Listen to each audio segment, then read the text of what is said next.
On 27th November 2017, I inaugurated the National Minimum Wage Committee with a mandate to recommend a minimum wage for the workers of our country. This exercise became necessary for many reasons. The last review took place in 2011. We all know since then the price of key consumables have increased, and the most vulnerable of our workers are struggling to make ends meet.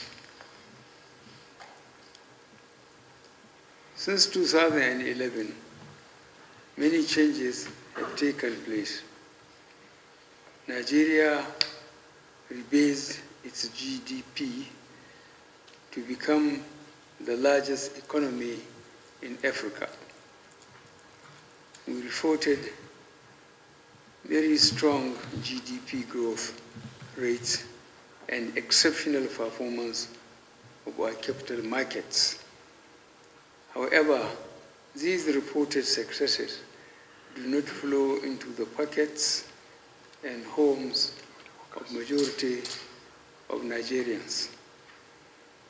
In the last 3 years, we focused on correcting this deficiency. We are working to create a diversified and inclusive economy. We are pushing to clear pension areas, owed to our retired workers with the limited resources available to us. We supported state governments to pay workers' salary. And of course, we set up a committee in order to review the minimum wage of workers. In constituting this committee, we took into account the need for all stakeholders to be adequately represented: the government, the private sector, and most importantly, the workers. Our goal was to get an outcome that was consensual. From the onset, we knew the committee had a difficult task ahead of it.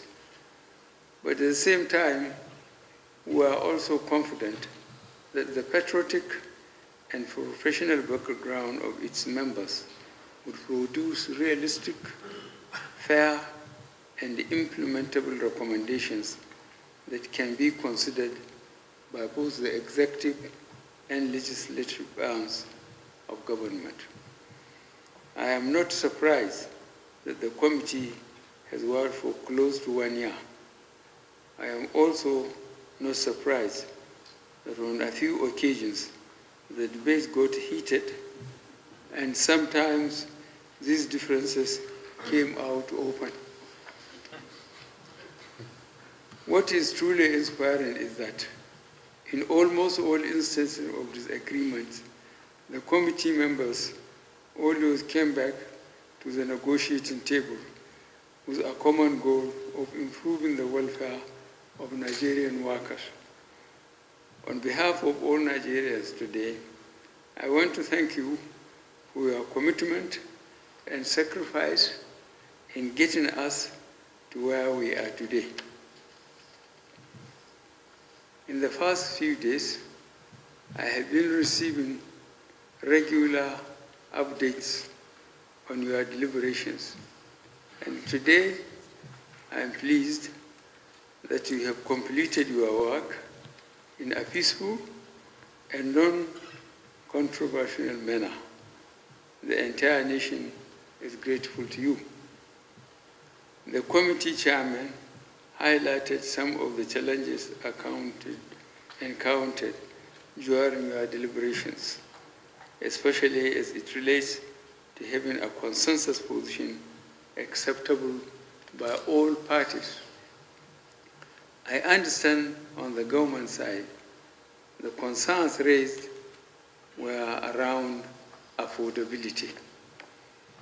That today many states struggle to meet their existing salary requirements. On the other side, the points raised focused on the need for any increase to be meaningful. In a way, both arguments are valid. I want to assure you all that we will immediately put in place the necessary machinery that will close out these open areas. Our plan is to transmit the executive bill to the National Assembly for the passage within the shortest possible time. I am fully committed to having a new National Minimum Wage Act in the very near future. Let me use this opportunity to recognize the leadership of the organized labor and private sector, as well as representatives of state and federal government for all your hard work. The fact that we are here today is a notable achievement. As the executive arm commences its review of your submission, we will continue to engage you all in closing any open areas presented in this report. I, therefore, would like to ask for your patience and understanding in the coming weeks. May I, therefore, employ workers and their leaders not to allow themselves to be used as political weapons.